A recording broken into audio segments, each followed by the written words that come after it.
hoy es de noche y estamos a muchos años de distancia de aquellos sucesos que viví. Me siento aliviada de poder contarles mi historia. Darles a conocer mi caso me llena de tranquilidad de que puedo hablar abiertamente sobre el tema, sin miedo a ser atacada. Me llamo Minerva y nací en una ciudad conocida de Venezuela. Sin embargo, a los 20 años me tuve que ir a la ciudad de Maracaibo. Esto por la razón de que a mi papá le ofrecieron un mejor trabajo ahí. Con la mudanza y con un cambio así de importante, a mí me costó trabajo aceptar la idea de tener que empezar desde cero. Cuando llegamos a esta nueva ciudad, yo no me podía acoplar. No tenía trabajo ni amigos, así que mis ratos de ocio eran abundantes. Por esto, de vez en cuando me salía a la calle a conocer la ciudad y a buscar gente para conocer. Un día me fui a un parque y ahí había una especie como de pequeña feria en las afueras de un templo, y entre las atracciones había danzantes, juegos mecánicos y no podía faltar la comida. Yo tenía hambre y después de haber estado observando a los danzantes, me dediqué a buscar comida.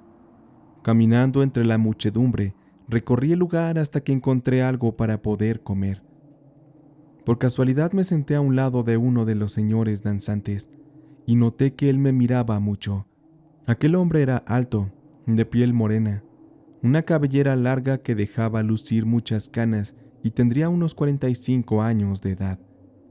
Me sorprendió y me asustó también que él se acercara a mí. Él se sentó en la misma banca donde yo estaba. Me miró nuevamente y con tono muy amable me saludó y comenzamos a platicar. Aquel hombre tenía por nombre Mario y él hablaba de muchas cosas y todas relacionadas a lo místico. Entre lo que él me decía, algo me sorprendió muchísimo. Él me hizo saber que yo era una persona de una energía muy poderosa y que yo irradiaba mucha luz y que no era coincidencia que nos conociéramos. Él me preguntó mi nombre y le respondí que me llamaba Minerva. Con esto Mario hizo el comentario de que mi nombre significaba que yo era una mujer de sabiduría, destinada al conocimiento, pero que para obtener ese saber, en mi vida yo enfrentaría pruebas muy duras, y por eso mi misión en la vida sería muy importante, y tendría un impacto muy fuerte en mí y en mis cercanos. Yo solo escuchaba atenta y un tanto confundida lo que el hombre decía, y de ahí él se soltó contándome muchas cosas que yo no entendía del todo. También me habló de cómo él veía mi personalidad, y me hizo saber que él veía dentro de mi ser un supuesto poder que yo poseía de manera oculta. Me explicó que él podía ver cosas ocultas en las personas. Seguido de eso, Mario me colocó la mano en la frente y comenzó a hacer una especie de lectura energética de mi ser. Cuando él retiró la mano, me miró a los ojos con su profunda mirada, y con sus palabras Mario me daba a conocer que yo provenía de ancestros poderosos que habían sido brujos y hasta curanderos. Yo no sabía muy bien ese dato, ya que mi papá, por su tipo de trabajo, siempre nos mantuvo yendo de ciudad en ciudad y muy alejados de su familia y de la de mi madre también. A duras penas yo conocía a uno de los hermanos de mi papá, y eso porque estuvo trabajando un tiempo con él, pero a todos los demás solo los había visto en fotos. Así que no sabía si los argumentos que decía Mario eran verdad o mentira, pero con el tiempo, investigando más a fondo, corroboré ese dato y fue positivo. Él no mentía. Cuando le pregunté más cosas a mi papá, él me dijo que sus abuelos y tíos abuelos habían sido brujos en un pueblo cercano también, y que habían ayudado a mucha gente a curarse. Todo lo que me dijo Mario aquella noche, más su conocimiento, realmente hicieron que me interesara en tener una amistad con él. Y al tiempo terminé depositándole toda mi confianza, pues yo sin amigos y sin nada que hacer, vi en él una puerta de aprendizaje y quizá hasta de entretenimiento. Él me invitó a que danzara con su grupo y yo acepté, por lo que a partir de ese momento yo tenía que ir a los ensayos 3 veces a la semana a un viejo salón cerca de la zona centro. Así que nos veíamos muchas veces y más los fines de semana que nos invitaban a danzar a los templos. Él me enseñaba pasos de danza. Él puso una atención especial en mí, y fuera del entorno de los compañeros de la danza, Mario me compartió un tanto de su conocimiento como curandero. Siempre me decía que yo tenía el don de la sanación y de la clarividencia, y con el tiempo yo supe que eso era verdad, porque lo que él me enseñaba fue despertando en mí algunas habilidades que yo desconocía. El señor Mario un día me presentó a Octavio, un chico misterioso, callado, pero simpático. Octavio era su sobrino, y con él comencé a pasar mucho tiempo. Comenzamos a salir, hasta el punto que nos hicimos novios. Mientras tanto, con Mario, yo continuaba mis prácticas de brujería y curandería. A ese punto yo fui dejando la danza porque la magia me fascinó muchísimo. Todo mi tiempo estaba dedicado al señor Mario y a Octavio. Ya casi no veía yo a mi familia, pero eso no me afectaba. Todo en mi vida iba de maravilla. Me sentía que iba teniendo cada vez más poder y me sentía respaldada por el señor Mario. Él me hacía sentir protegida. Él me dedicaba ese tiempo que mi padre jamás lo hizo. Además, yo le tenía mucho respeto a Mario, porque me tocó ver cómo él curaba a las personas. Una ocasión me tocó ver que curó a un hombre con rezos, con hierbas y con brebajes.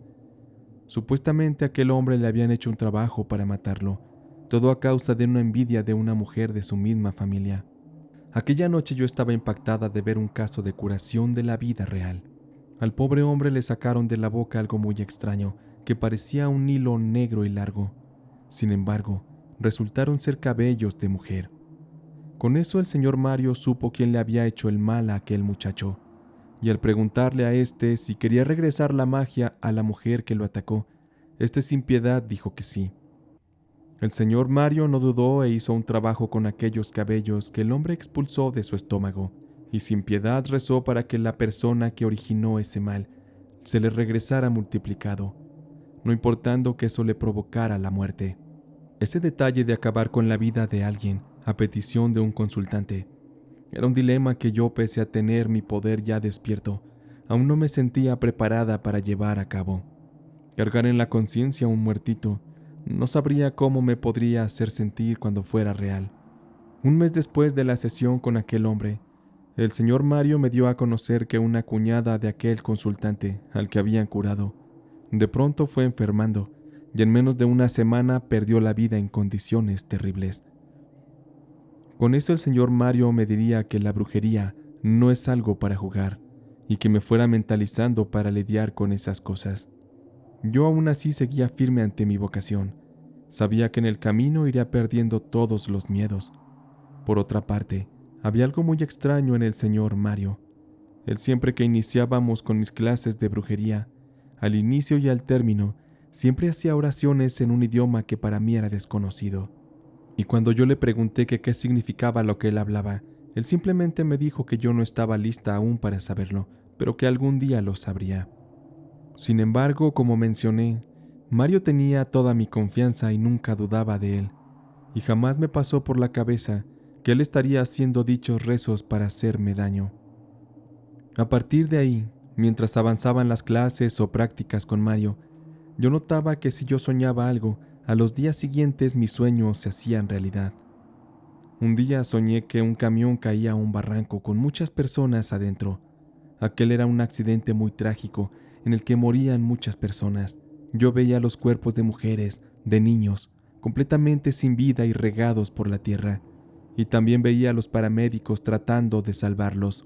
Sonará increíble, pero a la semana vi en las noticias que esa pesadilla que tuve se había vuelto realidad, y con eso mucha gente murió en aquel accidente de autobús. Yo tenía ese tipo de sueños con premoniciones. Todo lo que soñaba o me pasaba, yo se lo contaba a Mario, y él con sus palabras de aprobación me decía que era todo parte de mi clarividencia. Él me halagaba con eso, él sabía que estaba alimentando mi ego, y yo era quizá muy tonta y no me daba cuenta de las cosas oscuras que él ocultaba. Mientras tanto, Octavio y yo continuábamos en la mejor etapa de nuestro noviazgo, y a raíz de esto yo comencé a soñar una noche con un bebé. Al principio mis sueños eran enternecedores. Me veía yo con el bebé en brazos y muy feliz. Ese era un hijo mío, pero después mis sueños se fueron tornando en pesadillas, pues veía cómo Mario me quitaba a mi bebé, y después junto con Octavio me mataban en un sangriento ritual. Yo sufría mucho con aquello, pues muchas noches tuve el mismo sueño, y yo cargando a mi bebé, y Mario me lo arrebataba sin piedad, y se perdía con el bebé en una habitación inmensamente oscura. Por alguna razón de mi interior o intuición, esos sueños jamás se los conté. Pasaron como 2 meses de haber tenido esos recurrentes sueños con el bebé, cuando una tarde sorpresivamente me desmayé en uno de los ensayos. Yo sentí que se me bajó la presión y me desvanecí. Los compañeros me llevaron a una clínica cercana para que me atendieran. Cuando desperté y abrí los ojos, yo me sentía cansada, mareada, y noté que Octavio se encontraba a mi lado. Lo primero que escuché fue su voz, y cuando lo volteé a ver, su cara no era la de él, sino que era la de un demonio de ojos grandes y sumidos, de piel muy oscura, y su lengua salía de su boca, babeando espesamente y saboreándose al fruto que yo llevaba en mi vientre, pues esa mañana yo me enteré que estaba embarazada de Octavio. Volví a cerrar los ojos y me concentré, y volví a abrirlos. Octavio me abrazó y de su boca salió una felicitación mutua, pero por algo no me sentía contenta con él, porque a razón de mis sueños y de haberle visto la cara de demonio, de inmediato me vino la idea de que mis sueños no se equivocaban, y que el señor Mario y Octavio estaban tramando algo a mis espaldas para hacerme daño y para quedarse con mi bebé, no sé para qué fines. Así que yo sentí que debía protegerme de Octavio y de Mario. Salimos de la clínica y él me llevó a mi casa. Yo no sabía cómo decirle a mis padres que estaba embarazada. Tenía muchas dudas y temores, que no sabía ni por dónde comenzar. Octavio en el camino a casa me pidió que me fuera a vivir con él, para poder cuidar de mí y del bebé, pero yo no me encontraba mentalmente bien para tomar esa decisión. Mientras estaba en esa guerra interna y ya fuera de mi casa, mi papá me gritó desde el pasillo que Mario me llamaba por teléfono. Yo iba decidida a cortar toda relación con Mario, pues tenía miedo de que mi pesadilla se volviera real, pero al hablar con él, no sé si por tonta o porque él ya me tenía bien controlada, hasta podría decir que domada, como si yo fuera un animal. No me atreví a rechazarlo y acepté que nos viéramos como de costumbre. Nos vimos en el parque donde nos conocimos y encantado él me vio, me abrazó y me dijo que Octavio ya le había contado la buena noticia de mi embarazo. Él me expresó su felicidad y me prometió que entre todos cuidaríamos del bebé. Él se adelantó a mí diciéndome que podría yo llegar a tener revelaciones de peligro en mis sueños o en pensamientos relacionados con mi bebé, pero que era normal, porque todas las madres desarrollábamos el instinto de protección y de alerta para proteger a nuestros hijos.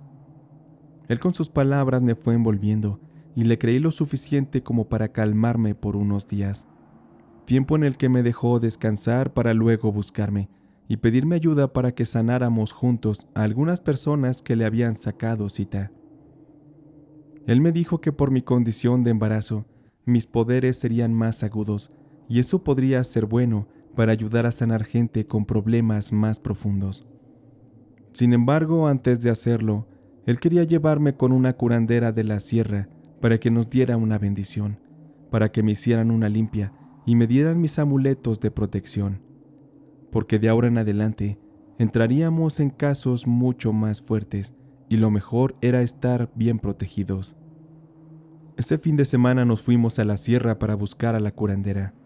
Al llegar, vimos una casita vieja resguardada por varios perros de la calle, los cuales merodeaban la casita de la mujer. Cuando entramos, la mujer casi anciana nos hizo que nos sentáramos en unos banquitos de madera, en lo que nos hacía pasar uno a uno. Esa ocasión íbamos varias personas. Aquella bruja que llevaba el nombre de Ernestina, en cuanto me vio, hizo una cara de asombro y luego me miró el vientre. Es como si ella supiera de mi embarazo, pero ni siquiera se me notaba. Realmente era impresionante su poder. Así fueron pasando uno a uno, hacia un cuartito que la bruja Ernestina tenía más allá de su corral. Cuando fue mi turno, fui un tanto temerosa, pues tanto el lugar como Ernestina y todo lo que se venía en mi labor de curandera me daba muchos nervios. Yo entré al cuartito de láminas donde la bruja Ernestina hacía sus rituales y curaciones. Ella de inmediato se mostró conmigo muy misteriosa, e hizo un rezo para evitar que los oídos del inframundo y de espíritus o energías indeseadas escucharan nuestra conversación. La razón era escalofriante. La bruja Ernestina me dijo que me haría una limpia porque yo traía algo muy fuerte. La razón era algo que ya me esperaba, y ella me dijo: «Estás embarazada, ¿verdad, muchacha?». Yo me quedé callada y sorprendida. ¿Cómo ella iba a saberlo? Pero después de un momento incómodo le respondí que sí. La mujer me hizo otra pregunta que me desconcertó aún más. «¿Hace cuánto que conoces a Mario? ¿Realmente confías en él?». Yo traté de actuar normal, así que le respondí que sí confiaba en Mario. Le conté que él me había enseñado muchas cosas y yo le estaba agradecida. La mujer solo escuchaba y pensaba. Después me respondió: «Sabes, muchacha, yo no tendría por qué ayudarte. No te conozco, y mucho menos me lo has pedido, pero hay varias cosas que debes saber. La primera es que yo conozco bien a Mario, y sé que él no es buena persona.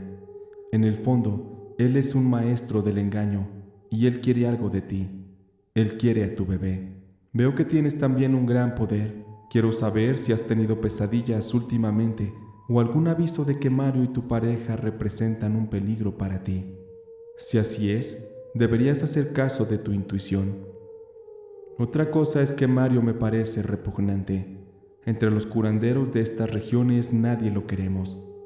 Aún así respetamos su trabajo y no nos metemos con él. Solo te digo que puedo tolerar que Mario haga muchas cosas malas. Ese no es mi problema. Pero que se atreva a meterse ya con una criatura inocente como lo es tu hijo, eso no lo puedo permitir. Y más porque viene con un gran poder. Pero antes de interceder, muchacha, quiero saber si tú estás de mi lado, si realmente quieres mi ayuda. Solo te digo que si tú me niegas que lo que he dicho es cierto, entonces no haré nada. De ti depende, así que dime, ¿qué quieres?». Yo estaba realmente helada de las verdades que la bruja Ernestina me estaba diciendo. Ella parecía tener un ojo en el alma que le permitía ver mucho más allá de las cosas, y pese a que la mujer imponía miedo, sus palabras me daban confianza, me daban esperanza, porque sabía que de antemano Mario y Octavio me querían hacer daño. Así que acepté su ayuda y le hice saber que yo tenía mucho miedo, que no quería que Mario ni Octavio me quitaran a mi bebé o que le hicieran daño.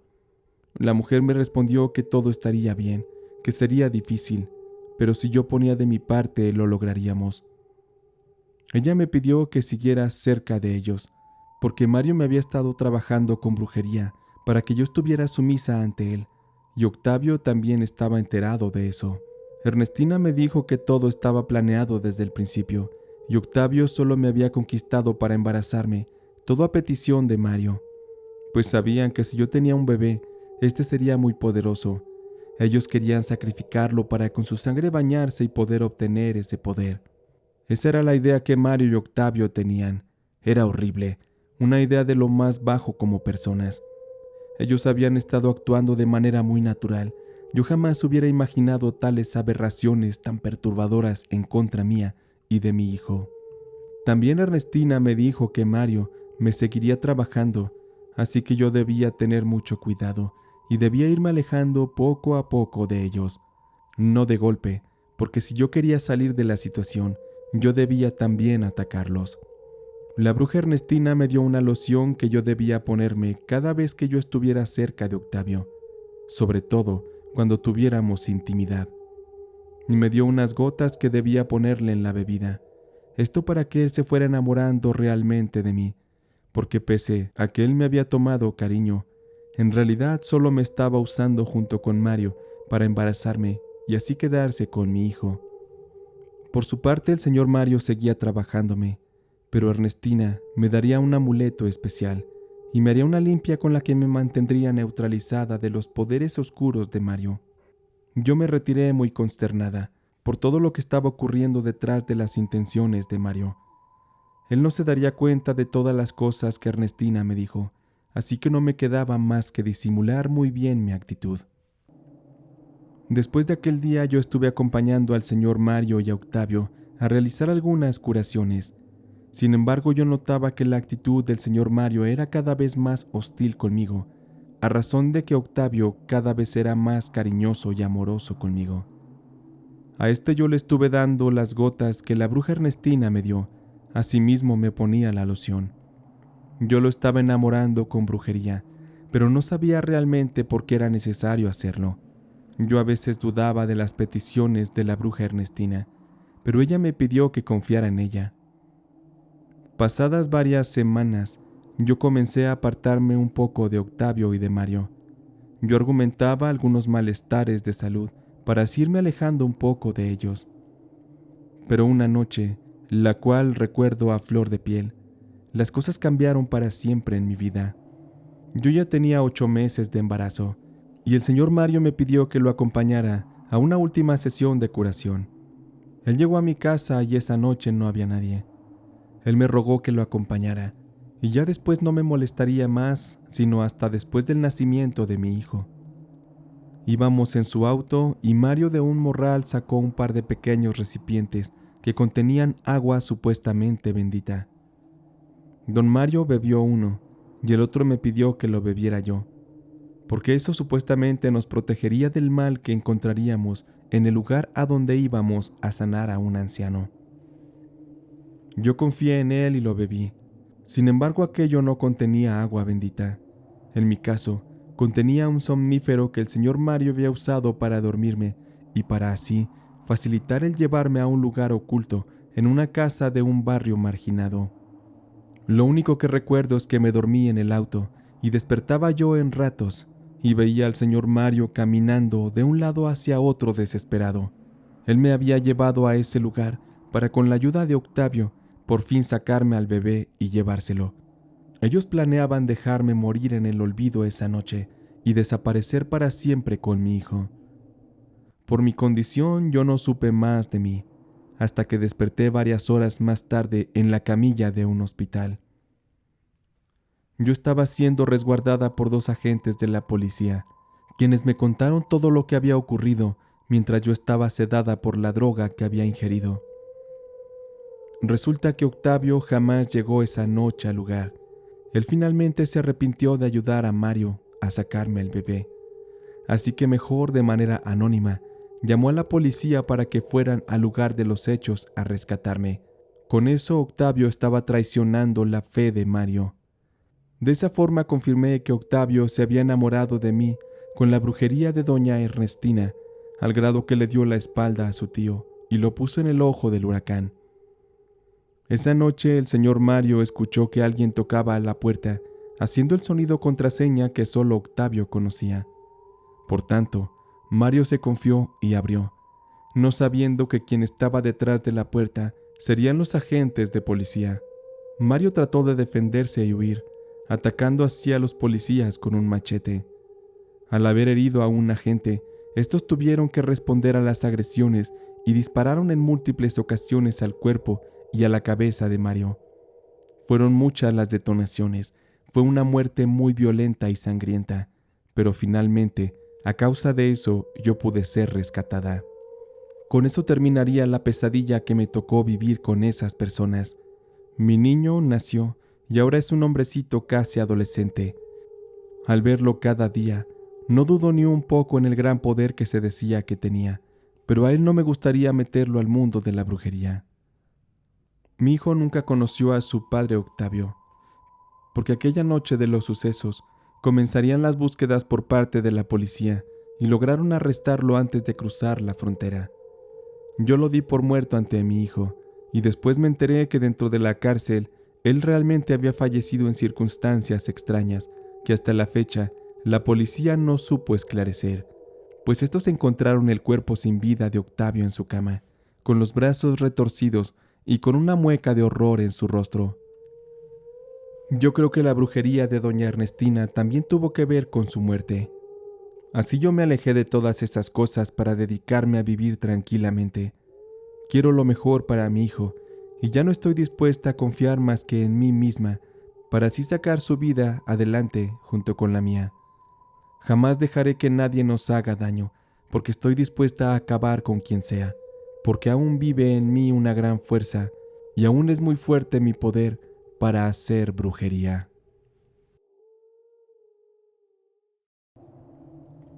Ni siquiera sé cómo iniciar a contarles este relato.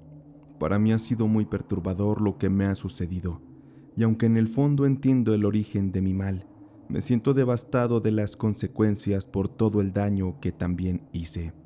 Mi nombre es Enrique, y en mi vida de joven yo era un muchacho como cualquier otro.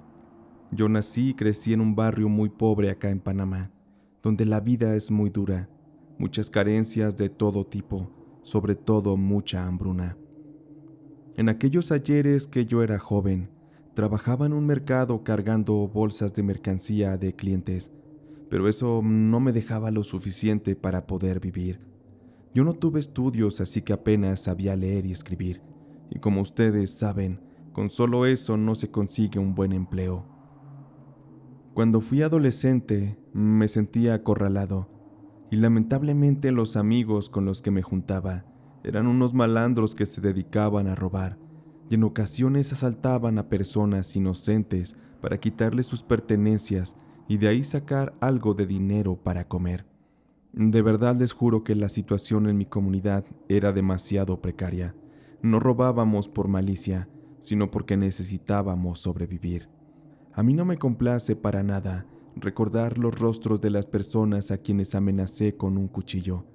Eso es algo que me atormenta hasta hoy en día, y sé que lo estoy pagando muy caro. Tristemente yo elegí los malos caminos de la vida, pero hubo un camino que jamás debí tomar. Ya entrado en mis 20 años, me trasladé fuera de la comunidad hacia una ciudad más grande, en donde yo por fin conseguí un trabajo estable. Yo trabajaba de ayudante en un taller de mecánica y me había comprometido con una chica llamada Isela, de quien yo me había enamorado y que había sido la primera novia que yo tenía.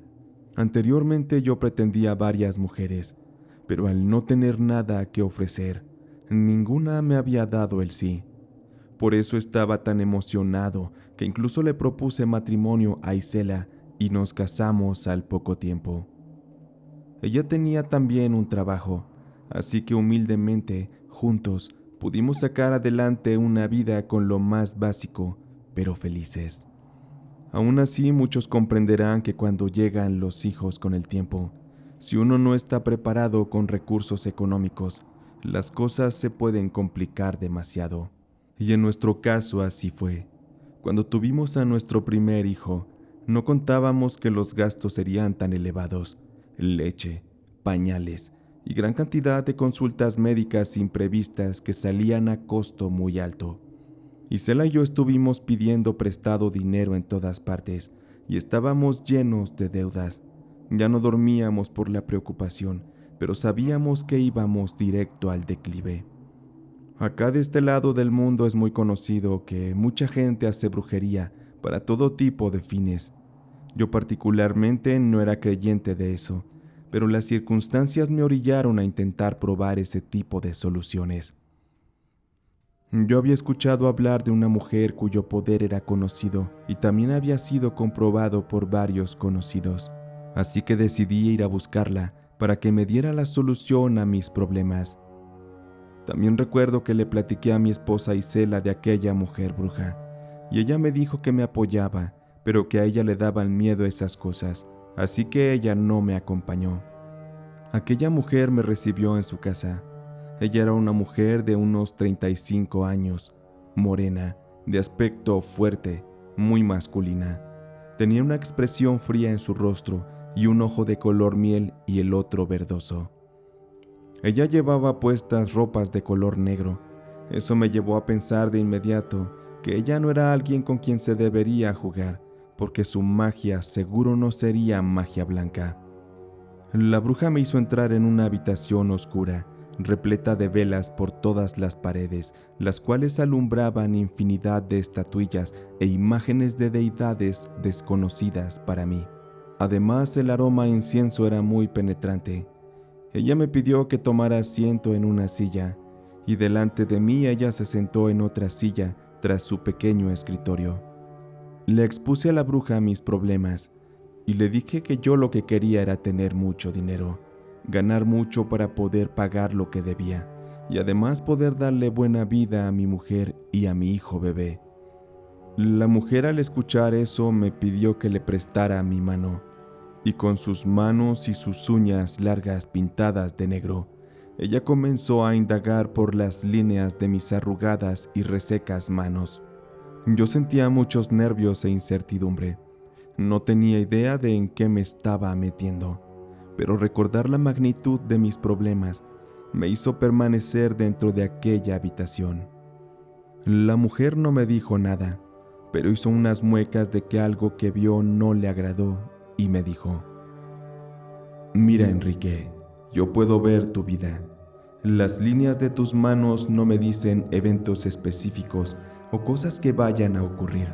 Sin embargo, me hacen crear panoramas de eventos que son muy probables, porque tus manos, más allá de decirme qué pasará, me hablan acerca de quién eres tú, y ante eso, las líneas en tus manos me definen cómo te comportarás ante diversas situaciones y una vez que tengas aquel poder que quieras. Yo no te puedo decir más, porque no es mi derecho alterar el curso de tu vida, ni te puedo decir qué peligros hay. Sin embargo, puedo abrirte el camino para que tú andes. Si tú decides que lo que me pides es lo que de verdad quieres, yo te lo puedo dar, y créeme, con toda certeza que lo tendrás. Por el pago ya será luego. Trabajos como el tuyo son muy caros, y sé que ahorita no traes ni en qué caerte muerto. Yo te permitiré que me pagues cuando hayas recibido lo que buscas. Así que vuelve en 3 días, Enrique, y tráeme esto que viene en esta lista». Aún recuerdo que la mujer me pidió varias cosas mías, como cabello, prendas, algunas hierbas y esencias que fui a conseguir a un mercado.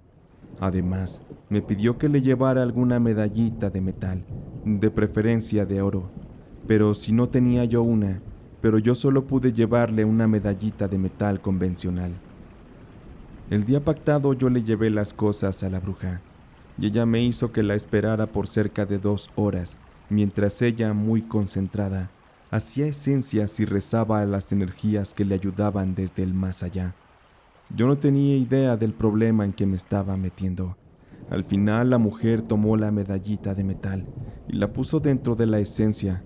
Posteriormente la sacó y la expuso algunos segundos al fuego, y justo cuando estaba muy caliente, ella me pidió que me acostara. Después me descubrió el pecho y, como si fuera yo una pieza de ganado, me colocó la medallita bien caliente sobre el pecho, y después de algunos segundos me colocó 7 gotas de una extraña esencia que fueron enfriando la medallita al grado que no me quemó más. La bruja me dijo que con aquel hechizo yo había pactado con ella y con las fuerzas que habían intervenido. Me dijo que mi vida cambiaría pronto y que lo que venía yo debía manejarlo, pues mis decisiones siempre dependerían de mí. La brujería solamente me ayudaría a crear mejores circunstancias y abrirme caminos nuevos en la vida, caminos mejores. Yo le agradecí con la promesa de que regresaría a pagarle cuando el efecto de su trabajo fuera un hecho. Yo recuerdo que salí un tanto asustado y quizá hasta incrédulo aún de todas esas cosas que habían pasado con aquella mujer. Sin embargo, di la oportunidad de que las cosas fluyeran. Yo seguí con mi vida normal y con mis actividades. Aquí debo mencionar que yo 2 veces por mes compraba algunos billetes de lotería. Yo sabía que las posibilidades de ganarla eran prácticamente nulas, pero aún así, siempre traté de mantener esa pequeña luz de esperanza, pues yo tenía ya prácticamente 2 años que compraba esos billetes. Después de 6 meses de la consulta con la bruja, me levanté una mañana para revisar el periódico y ver si por fortuna me había ganado algo. La noticia que me llevé esa mañana me cambió por completo la vida. La alegría me inundó intensamente y a Isela, mi esposa, también. Yo había resultado ganador de un premio equivalente a $50,000. Si eso es mucho dinero ahora, en aquel tiempo lo era mucho más. Con esa plata yo puse un taller mecánico bien equipado y a Isela le puse un negocio de fabricación de ropa. Ella era muy buena confeccionando ropa, así que se consiguió 5 ayudantes para que pudieran producir lo suficiente para vender. Nuestra vida con esto dio un cambio rotundo, como jamás lo hubiéramos esperado. Pero con ello comenzó también el declive. Yo por mi parte me sentía rey del mundo. Comencé a beber junto con mis empleados del taller y comenzamos a llevar mujeres para divertirnos. Yo comencé a engañar a Isela con infinidad de chicas. Yo estaba enloquecido. Sentía que podía con todo. Teniendo dinero, yo me sentía el rey del mundo. Me encantaba deleitarme con una mujer diferente cada semana, un aroma distinto, una piel nueva. Yo admito que siempre amé a Isela, pero en la cama, la verdad es que lo nuestro se había vuelto aburrido. Ella ya no me provocaba mucho éxtasis. Ella ya no me parecía tan bonita. Y es que en cambio por unos billetes, yo podía conseguir gran placer al lado de mujeres hermosas. Es estúpido, pero así lo viví en aquel momento. Ante todo esto que yo hacía, era normal que Isela tenía que enterarse algún día de todo lo malo que yo estaba cometiendo. Un tiempo empezaron a trabajar con ella 2 de sus hermanas. Una de ellas era Mónica, una chica preciosa, joven, y se veía que le encantaba divertirse. Ella era muy loca, muy atrevida, coqueta, y usaba unos escotes que me ponían a brincar en un instante. Y yo cada que iba a ver a Isela a su negocio, aprovechaba para darme un taco de ojo con su hermana. Además, yo notaba que Mónica me miraba también con deseo. Yo sabía en el fondo que aquella chica solo quería divertirse conmigo y también que ella solo deseaba sacarme dinero. Pero eso a mí no me importaba. Yo quería vivir esa aventura como diera lugar. Una ocasión, Isela le pidió a Mónica que llevara al bebé a la casa, que le diera su comida y que lo pusiera a dormir un rato. Ese día, por coincidencia, yo estaba en casa, porque era un sábado a media tarde. Yo estaba descansando y bebiendo unas cervezas mientras veía el fútbol. Mónica entró a la casa con mi hijo y le preparó de comer. Aquella ocasión Mónica se veía increíble. Tenía unos jeans extremadamente ajustados y unos tacones que le daban una figura impresionante. Yo estaba como un perro hambriento. Yo no me podía resistir. Así que yo aproveché y descaradamente, cuando ella se desocupó, le ofrecí una cerveza. Le dije que se relajara, que yo cuidaría del bebé en lo que llegaba su madre. Mónica no iba a desaprovechar esa oportunidad y se bebió un par de cervezas conmigo, lo suficiente para que ella cayera a mis pies. Esa tarde yo la hice mía a todo placer, la disfruté como a nadie en la vida. Ella era una diosa que para ser tan joven ya sabía mucho de la vida, y para mí, el haber pecado de esa manera era algo realmente delicioso. Caímos rendidos y dormidos después de nuestra aventura. Yo ya estaba ebrio y ella también, así que nos perdimos en el profundo sueño. No nos dimos cuenta de lo que estaba ocurriendo, pero más tarde lo impensado tuvo lugar. Isela llegó de trabajar a eso de las 4 de la tarde y nos vio tirados a los 2 desnudos en el sofá. El bebé lloraba en la cuna y yo sentí como un fuerte golpe en mi cabeza con el palo de la escoba me sacudió fuertemente. Isela estaba furiosa y decepcionada. Su corazón estaba deshecho, pues la traición había sido doble.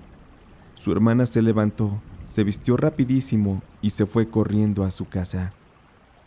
Isela me dijo que ella ya estaba cansada de que le llegaran rumores de mis infidelidades, que ella había hecho oídos sordos para que lo nuestro no terminara. Sin embargo, ante tal evidencia, las cosas no podían terminar bien.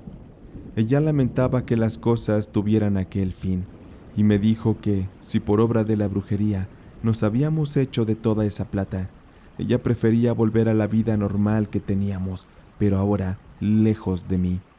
Ella me amenazó con ir a visitar a la bruja para que diera por terminado aquel trabajo y desapareciera todo nuestro dinero. Yo les juro que en ese momento había perdido de la cabeza la idea de que gracias a la brujería nos habíamos vuelto ricos. Sentí un impacto fuerte de no haber regresado con la bruja para pagarle el favor. Yo toqué la medallita que ella me había bendecido, la cual jamás me quité del cuello. Pero también una parte de mí me decía que yo había ganado aquel dinero por el hecho de que siempre fui constante comprando los billetes de lotería. Había un dilema muy fuerte en mi cabeza, pero yo había sido sacudido por la ambición y la avaricia, por el poder. Así que a ese punto ya no era tan fácil que yo pudiera compartir de mi riqueza con aquella bruja.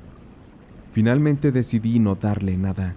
Me hice a la idea de que yo gané el dinero porque yo lo merecía y que su brujería eran puras patrañas. Con lo que yo no contaba es que Isela de verdad iría con la bruja a pedirle ayuda. Isela venció su miedo y fue con la mujer para pedirle que me destruyeran la vida. Mi esposa estaba muy enojada conmigo, al grado que me quería ver morir. Nunca imaginé que mis actos despertarían esa faceta tan infernal en mi antigua esposa. Y esto sumado a que la bruja también estaba muy molesta conmigo. Juntas hicieron de mi vida el peor de los infiernos. Isela, al divorciarnos, se quedó con todos los bienes y le dio la mitad a la bruja como parte del trato que hicieron en mi contra. Eso en automático me condenó, pues yo comencé a enfermar gravemente y los médicos no me daban muchas esperanzas de vida. A mí me dio una enfermedad muy extraña. Yo me llené de una infección muy extraña en la piel, que me provocaba un ardor horrible y que no me dejaba ni siquiera dormir. Ya no podía yo ni trabajar, porque Isela se había quedado también con el taller. Por lo tanto, yo no tenía dinero para los médicos. Lo peor de todo, y lo que por mucho tiempo me dio pena decir, es que con aquella brujería que me hicieron, mi miembro viril es como si se hubiera secado. Nunca más volvió a funcionar, como si solo me hubiera quedado el puro pellejo colgando. Isela y la bruja me aniquilaron como hombre, me anularon la posibilidad de estar nuevamente con una mujer. Ese fue un castigo que hasta la fecha me duele mucho. Además de todos esos síntomas, con el tiempo fui perdiendo masa muscular. Ahora perdí fuerzas y tengo grandes dificultades para caminar. Estoy muy adelgazado y con los días contados. Sé que estoy condenado a pronto tener una muerte triste, dolorosa y solitaria. Ninguna curandera me quiso ayudar porque al conocer mi caso, ellas sabían que no podían quitarme el mal, porque yo me lo merecía, y porque de cierta manera era un karma que yo debía pagar, y no había fuerza en el mundo que anulara aquel karma. Solo les pido, si escucharon esta historia hasta el fin, que no juzguen mi caso. Les ruego que nunca actúen mal, ni se dejen llevar por los sentimientos de avaricia, deslealtad, y nunca traicionen a quien más les aman, porque estos pueden en un instante convertirse en quienes más los lleguen a odiar.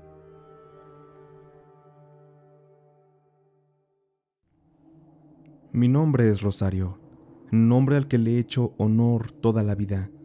Y este relato que les cuento ocurrió hace muchos años en una ciudad conocida del estado de Guanajuato. Yo provengo de una familia muy humilde, pero muy honrada. Con mucho orgullo lo digo. Mis padres trabajaron en muchos lugares con tal de llevar comida a la casa. Un día mi madre consiguió trabajo en unos baños públicos cerca del mercado, en los cuales ella tenía que hacer el aseo de dichos baños y también cobrar las entradas. Yo, siendo la más chica de 4 mujeres, me tocaba llevarle de comer al negocio a mi mamá, mientras que mis otras hermanas se encargaban de la casa y de atender a mi papá en su otro trabajo. Yo salía todos los días de la escuela y me dirigía a mi casa, y me cambiaba el uniforme por ropa del día. Así me iba a llevarle de comer a mi mamá, y yo comía con ella mientras nos acompañábamos y platicábamos. Ella y yo nos contábamos las cosas de nuestro día. A mí me gustaba mucho estar con ella. En ese trabajo conocimos a mucha gente de todo tipo, buenas personas y gente que no lo era tanto, inclusive gente muy mala. En ese lugar mi mamá conoció a doña Sofía, una gran mujer de carácter fuerte, muy bien vestida, y que siempre se le veía con un cigarrillo en la mano. Era muy fumadora, parecía tren, y también se le conocía con una muy mala reputación. Esto último según los allegados del lugar. Doña Sofía tenía la fama de que embrujaba a los que le caían mal y también a quienes se pasaban de listos con ella. Se decía entre la gente que el hombre que fue alguna vez su esposo era comerciante en el mercado donde trabajaba mi mamá. Aquel no era un buen hombre, ya que era muy alcohólico. Siempre se le veía borracho y siendo muy mala copa. Ese hombre celaba mucho a doña Sofía, y a causa de eso, decía la gente que un día él la golpeó tan fuerte por celos que la dejó bañada en sangre a mitad del mercado. Y la misma gente de los locales tuvieron que quitarle de encima a su marido a la pobre mujer y tuvieron que llamar a la ambulancia, pues doña Sofía quedó inconsciente. La ambulancia vino y se la llevó. La mujer permaneció hospitalizada por algunos días, pero cuando ella se recuperó, ella despertó sedienta de venganza. Doña Sofía ya no era la misma persona. Algo había cambiado en ella durante el tiempo que su mente se perdió. Algo maquiavélico despertó en ella.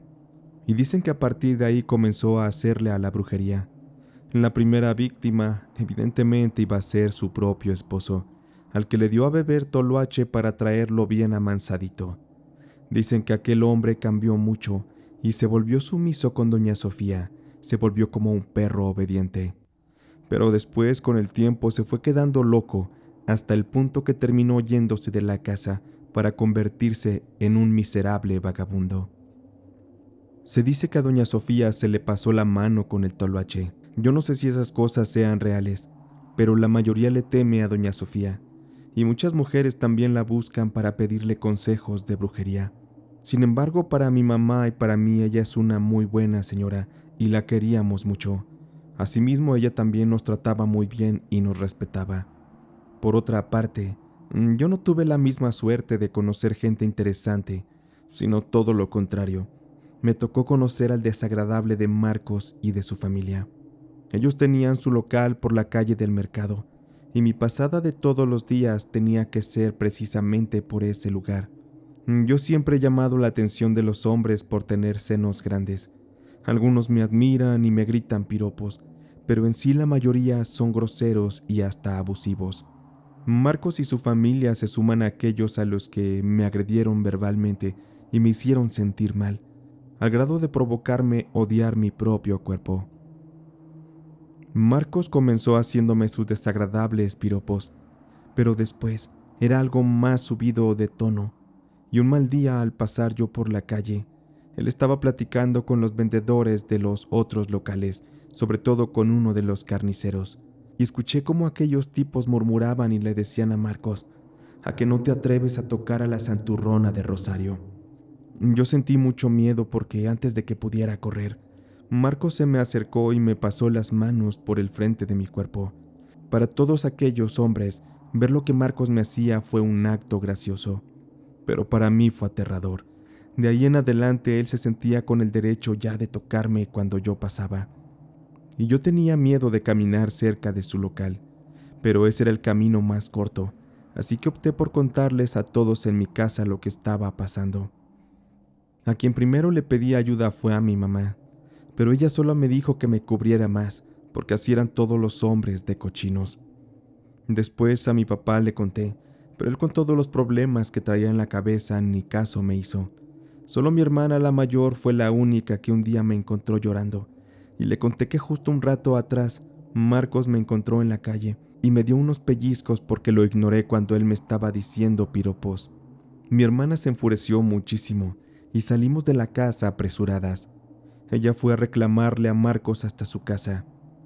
Mi hermana es de carácter muy fuerte, así que llegó golpeando la puerta de la casa de Marcos. Yo tenía mucho miedo, así que me esperé escondida en la esquina, atrás de un carro. Un momento después vi cómo salió la mamá de Marcos muy alterada, y defendiendo y diciendo que yo era quien provocaba a su hijo, y que por eso él me agredía. Mi hermana y la señora casi se agarran a golpes, si no es porque llegaron otras vecinas a separarlas, mientras Marcos solo se asomaba por la ventana, el muy cobarde. Ese acto de mi hermana hizo que me ganara aún más el desprecio de esa familia, y ya no solo Marcos me decía cosas, Ahora hasta su papá, si me encontraba por la calle, se me insinuaba, y era muy pelado con sus majaderías. Yo llegué a odiarlos mucho a todos los miembros de esa familia. De tanto que los odié, deseé que les pasaran cosas malas, cosas de verdad muy malas. Yo lo deseaba todo el tiempo. Mi cabeza siempre estaba llena de esos pensamientos de impotencia, como cuando la vida es injusta ante algunas circunstancias. Yo llegué a contarle un par de veces a mi mamá el gran odio que le tenía a la familia de Marcos, pero creo que ella pensaba que yo sentía algún tipo de amor apache hacia él, y eso me hacía sentir más humillada y sola ante la situación. Yo ni siquiera le tuve que contar de esto a la señora Sofía, porque ella sabía perfectamente lo que ocurría, ya que aquellos acosos en mi contra estaban en boca de todos en el mercado. Doña Sofía me quería mucho, y ella a veces me abrazaba cuando yo lloraba, y una vez me dijo que la justicia divina le llegaría algún día a esas personas que estaban haciendo de mi vida un completo infierno. Doña Sofía me pedía que fuera paciente, porque todo llegaría a su tiempo, y yo en mi corazón deseaba que así fuera. Yo quería ver sufrir a Marcos y a su familia, quería verlos hundidos. Pasó el tiempo y un día me cansé de los abusos de Marcos y su familia. Me armé de valor y me disponía yo a defenderme a costa del precio que fuera.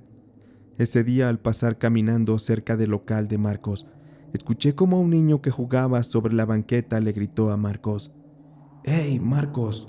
Ahí viene tu mujer, la Chicho Llorona». Enseguida se escucharon las risas de las personas que estaban ahí cerca. Yo solamente agaché la cabeza y traté de seguir caminando.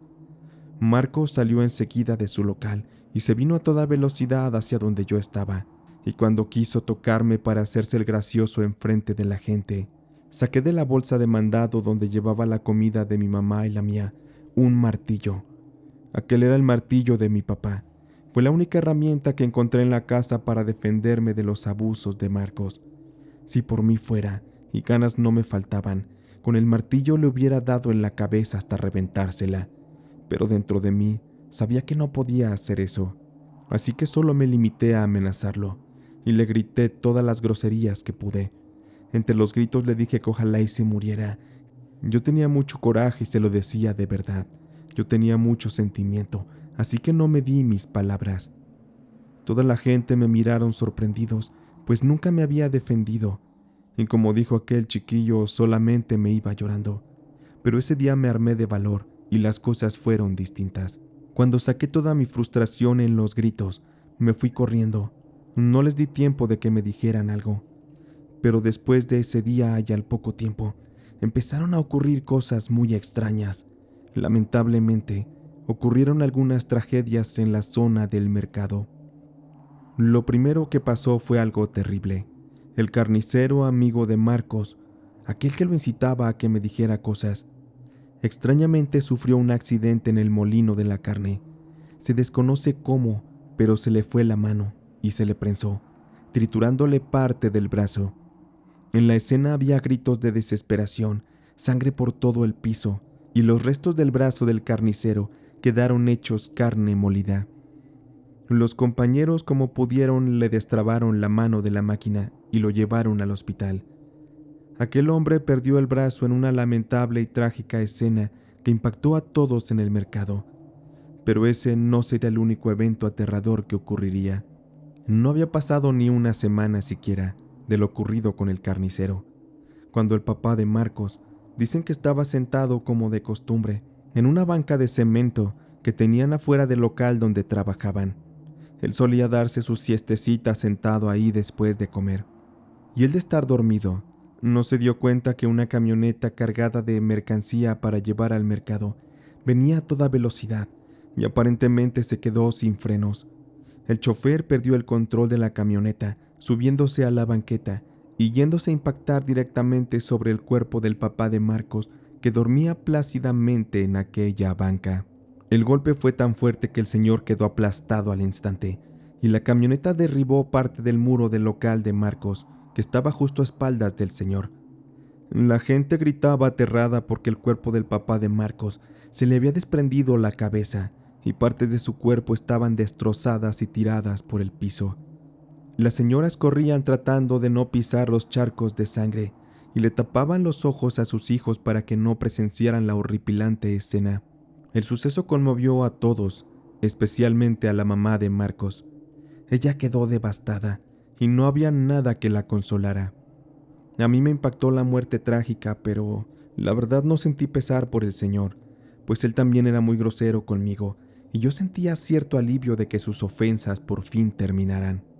El problema fue cuando repentinamente a los pocos días, Marcos dejó de ir al local donde trabajaba. Él se enfermó en una manera bastante extraña. A él le dio un hipo muy fuerte que no se le quitaba. Día y noche el hipo le atacaba. Él se puso muy mal y después le siguieron constantes vómitos que no cesaban. Su mamá lo llevó al médico, pero por más que hacían y le daban medicamentos, no podían controlarle los vómitos, que pronto fueron deteriorando su salud. Marcos era un hombre con sobrepeso, bastante gordito, y en muy poco tiempo se puso muy pero muy delgado, pues todo lo que comía su cuerpo ya no lo podía retener.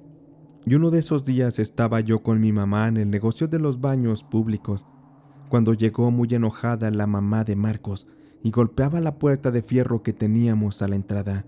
Ella me llamó bruja y me culpaba por lo que le sucedía a Marcos. Ella me dijo que yo había llevado la maldición a su familia y que los estaba matando a todos por medio de magia negra. La mamá de Marcos me amenazó y mi mamá tuvo que correrla del lugar. La gente del mercado, al ver sufrir tanto a esa señora por la trágica muerte de su esposo y por la enfermedad repentina y rara de Marcos, le comenzaron a meter también ideas de que yo les había hecho un trabajo de brujería con la ayuda de la señora Sofía. Y como todos sabían que yo odiaba a Marcos, a su papá y a sus amigos, pronto todos comenzaron a culparme de las tragedias que estaban ocurriendo. Después de un tiempo, la mamá de Marcos, al ver lo que ya estaba tan mal, ella me volvió a buscar en mi casa, pero esta vez no venía furiosa. Ella venía con lágrimas en los ojos. Me dijo que si su hijo alguna vez me había ofendido, que de verdad lo perdonara, y me rogaba que le quitara la brujería que hice en contra de ellos. Yo traté de aclarar que jamás hice algo así, pero ella no me escuchó. Ella me seguía culpando y se fue de la casa mucho más molesta que antes. Al poco tiempo, Marcos murió. Su cuerpo debilitado ya no pudo enfrentar el mal que le atacó. Él murió prácticamente reducido a huesos y pellejo, y acompañado únicamente del abrazo cálido de su madre. Cuando se llevaron a cabo las velaciones y el entierro de Marcos, toda la gente del mercado y alrededores acudieron mostrando empatía, pues todos habían creído la idea de que yo lo había embrujado. Debo decir que la muerte de Marcos fue mi peor maldición, porque después del último rosario en su novenario, las personas de la colonia comenzaron a dejarme notas afuera de mi casa, en las que me amenazaban de que yo pagaría por el mal que le había hecho a Marcos y a su papá, y que yo terminaría peor que él. Yo tenía mucho miedo y no sabía qué hacer, y en mi cabeza sí creía que algo de brujería pudo haber sido lo que provocó las tragedias. Pero yo busqué a doña Sofía en su casa para preguntarle si ella tenía algo que ver con aquello. Sin embargo, ella nunca abría la puerta. Una de sus vecinas me dijo que doña Sofía regresaría en una semana, que solo había ido al rancho a arreglar unos asuntos. Yo sé que nunca hice nada malo, pero la mamá de Marcos y algunas de sus vecinas parecía que todo su dolor y odio lo volcaron en mí, en forma de desprecio, y en el negocio de los baños donde trabajaba mi mamá, cuando abríamos por las mañanas, nos encontrábamos con caminitos de sal y clavos de olor, bolsas con orina dentro y amarradas con una liga, animales muertos y excremento que tenía hojas con mi nombre escrito. Me llegaron a dejar muñecos de vudú, bolsas con hierbas y diversos trabajos de brujería.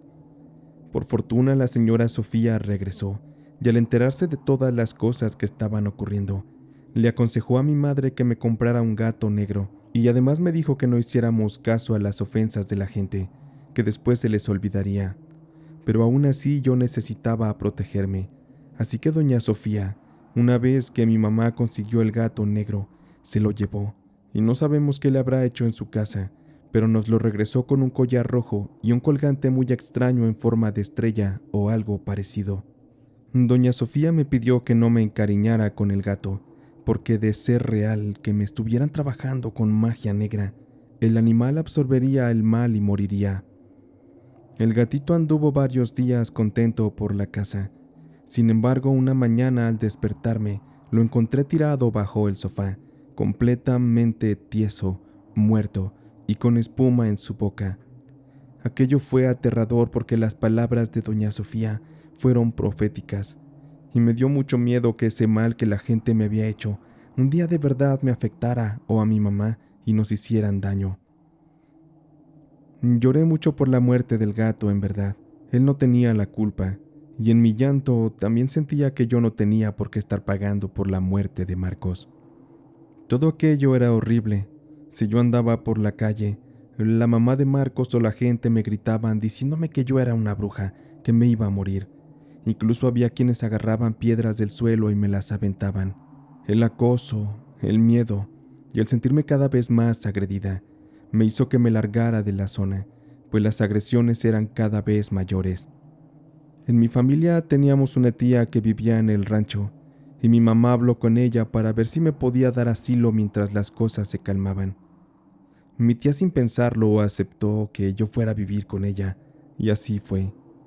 Me tuvieron que llevar de noche en una camioneta hasta el rancho, donde me instalé y pasé algunos días.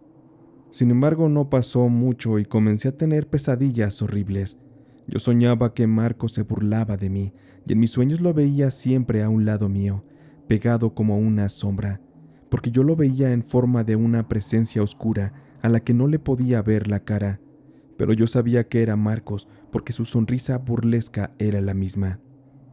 Hasta en las pesadillas me seguía provocando mucho miedo su presencia. Ante todo esto, mi tía decía que por las noches, al dormir, yo gritaba y lloraba mucho. Ella le dijo a mi mamá que no sabía qué hacer en esos casos, y no quería a mi tía que yo le llevara el mal o algún demonio a su rancho. Ella tenía mucho miedo, así que le pidió a mi mamá que me regresaran a mi casa.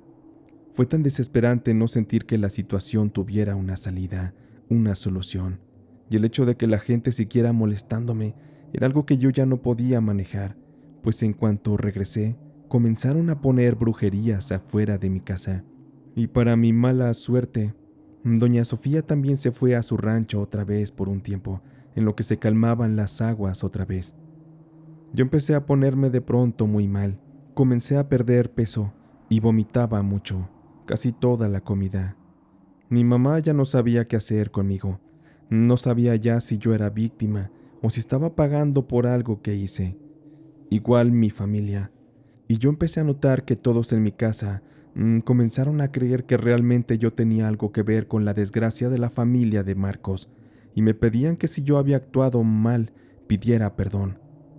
Al ver que todos y todo estaba en mi contra, incluso hasta mi propia familia, tomé una decisión con todo el dolor de mi corazón, pues sabiendo el daño que causaría mi acto económica y emocionalmente, le tomé dinero a mi mamá de su cajita de ahorros y me salí de la casa una noche.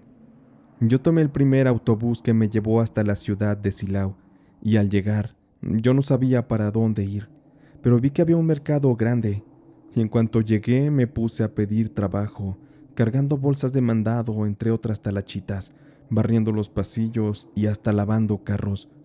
Yo tuve que hacer de todo porque quería asegurar dinero para tener donde dormir y para poder comer. Anduve por todo el mercado esos días, en los cuales dormí un par de noches en la calle.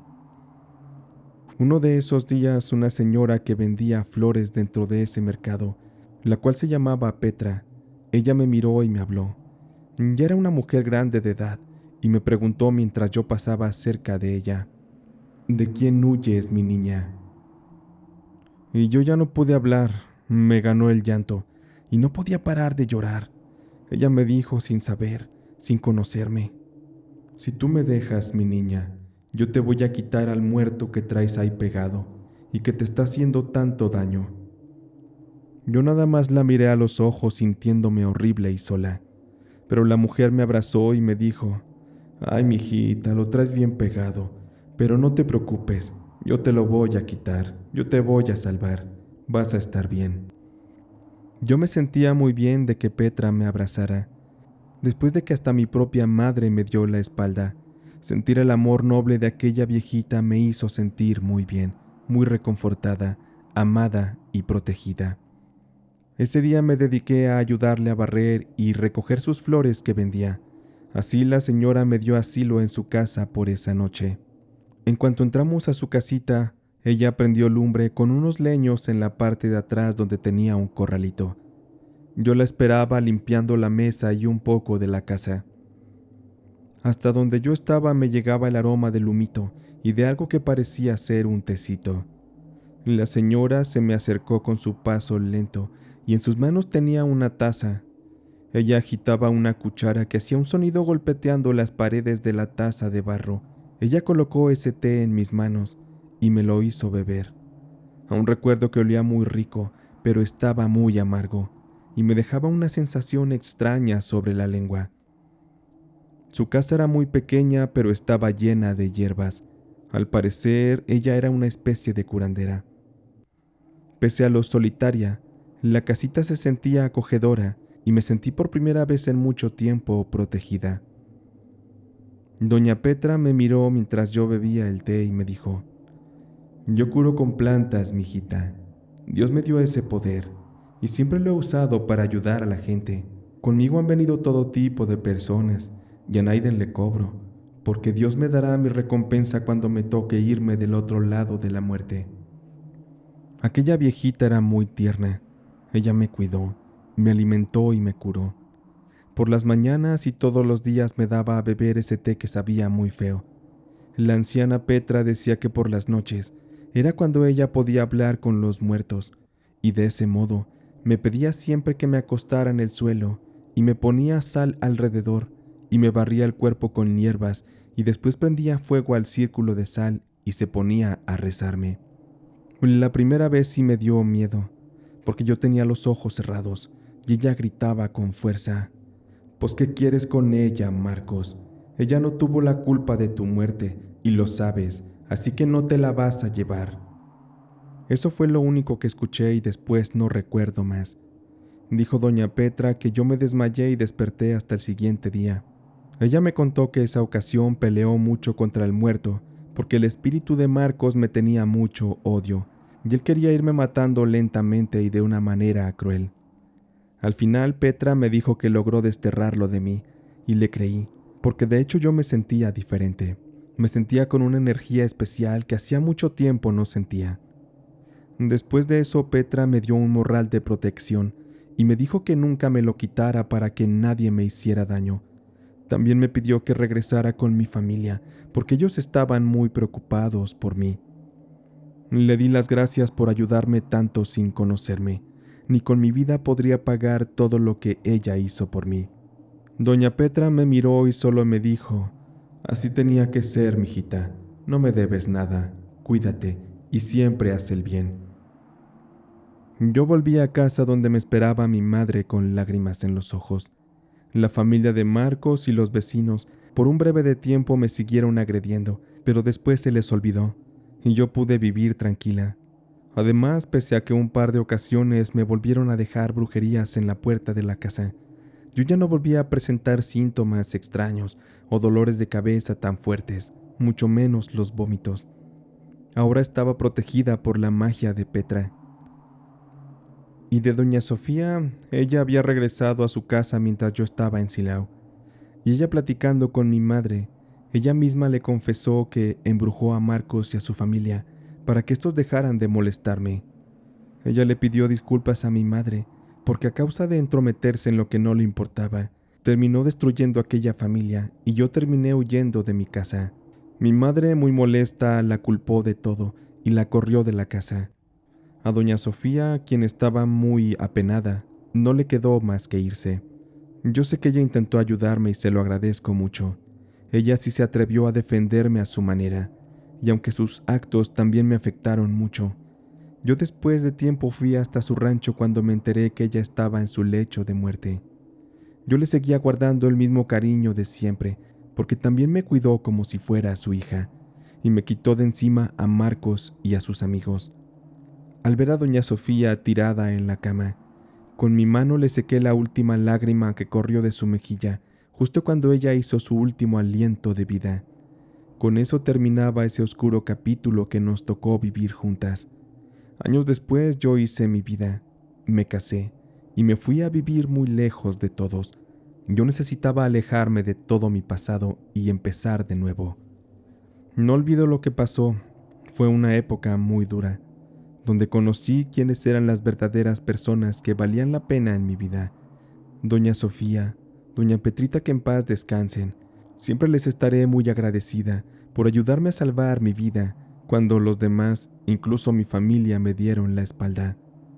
No siento remordimiento por Marcos y por los suyos. Al final, en la vida, cada quien obtiene lo que se merece. Y sé que siempre todo mal se paga en este infierno de la vida, sobre todo el mal que se hace con brujería.